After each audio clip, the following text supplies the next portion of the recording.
ধান চাষি বন্ধুরা আসসালামু আলাইকুম। বন্ধুরা, আজকে আমরা জানবো যে ধান খেতে আমরা বিভিন্ন রকমের কীটনাশক, ভিটামিন বা মেডিসিনগুলো যে প্রয়োগ করি, তো এগুলো কাজ করে না কেন এবং এগুলো কাজ না করার কারণ কি, এই সম্পর্কে আজকে আমরা জানবো। তো বিস্তারিত জানার জন্য ভিডিওটি শেষ পর্যন্ত দেখবেন এবং যারা নতুন ভিউয়ার আছেন তারা অবশ্যই আমাদের চ্যানেলটি সাবস্ক্রাইব করে রাখবেন প্লিজ। তো বন্ধুরা, লক্ষ্য করতে পারতেছেন এখানে কিন্তু মোটামুটি ধান বের হওয়ার সময় চলে আসছে। তো অনেক ক্ষেত্রে আমরা অনেক কিছুই ব্যবহার করি, যেমন ছত্রাকনাশক, ভিটামিন বা আপনারা কীটনাশক, এগুলো কিন্তু একটার একরকম কাজ। এর মধ্যে এগুলো কাজ করে না কেন? এর যে প্রধান সমস্যাগুলো, এগুলো হচ্ছে আমাদের পরিচর্যার অভাব বা আমাদের একই জিনিস বারবার প্রয়োগের কারণে এই সমস্যাগুলো হয়ে থাকে।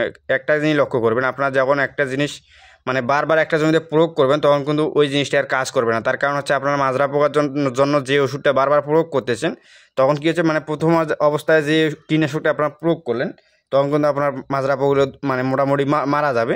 কিন্তু এই যে ওষুধটা আপনার যে পোকাটা, এখন ওষুধটা পাওয়ার পরও যে পোকাটা বেঁচে থাকবে, এই পোকাটা কিন্তু আপনার থেকে গেল। তার কারণ হচ্ছে আপনার পরবর্তীতে যদি ওই সেম ওষুধ আবার ব্যবহার করেন তাহলে কিন্তু এই পোকাটা আর মরবে না, এবং এই পোকা থেকে যে বংশবিস্তার করবে সেই পোকাগুলো কিন্তু এই কীটনাশক দিয়ে মরবে না। আপনাকে বুঝতে হবে।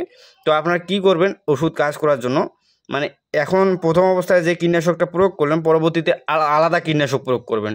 এতে করে দেখবেন যে ব্যতিক্রম প্রতিক্রিয়ার কারণে পোকাগুলো দ্রুত নষ্ট হয়ে যাবে বা ধ্বংস হয়ে যাবে।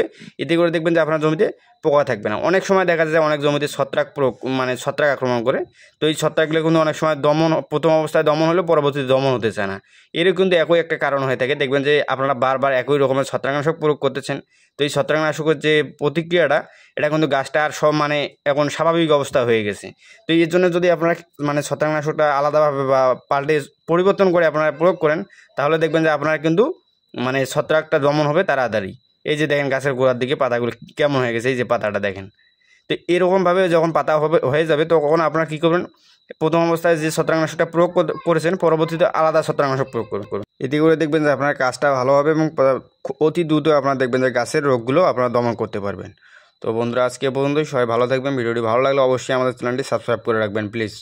আসসালামু আলাইকুম।